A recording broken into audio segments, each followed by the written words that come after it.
Hello friends, welcome to the new video of your channel. This video is about how to install button in Excel by Visual Basics.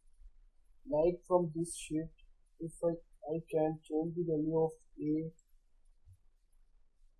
to 5, B to 6, and I click to see the sum of these cells on the sum button. So I will get the result of the CS11. So how I did that? We will learn from the start. So let's go to new sheet. So to start, first of all, I will have fill my cells A and B.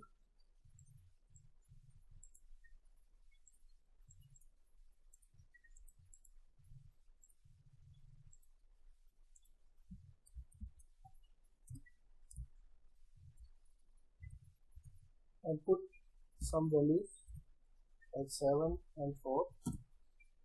And now I will go to developer tab. In developer tab I will go to insert and I will go to ActiveX control. So right, I will just drag on that.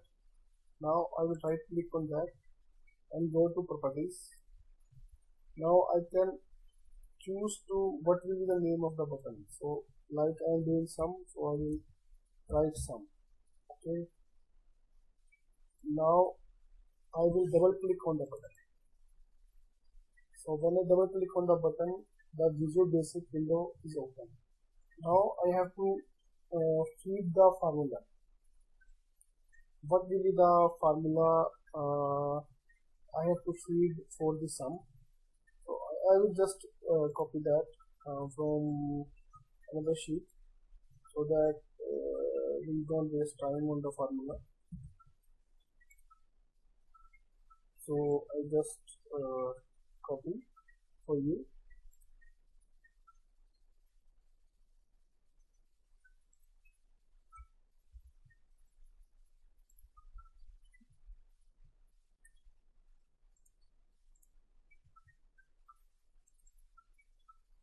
So see, I want the result in G9 and my A and B cells are in G3 and G4. So I again try to see that this is in G3, A is in G3, and B in G4.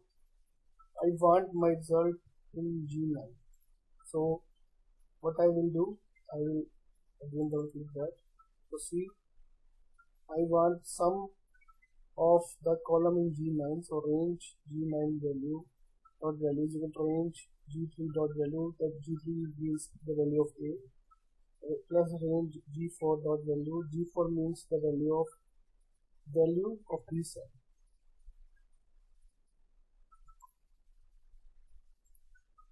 So now the important step is that I will come out of design mode. This is a very important step. For what happens, we don't come out of design mode and our button does not work. So it is very important that we come out of design mode. So now I click on sum. You see, if I click on sum, the sum is being 11. If I change the values to 5 or 8, now I click on sum. So I come out of the cell. Now the result is 13. So friends, thank you for watching my video. So we will learn again add of sum by using macro in my next video. Thank you.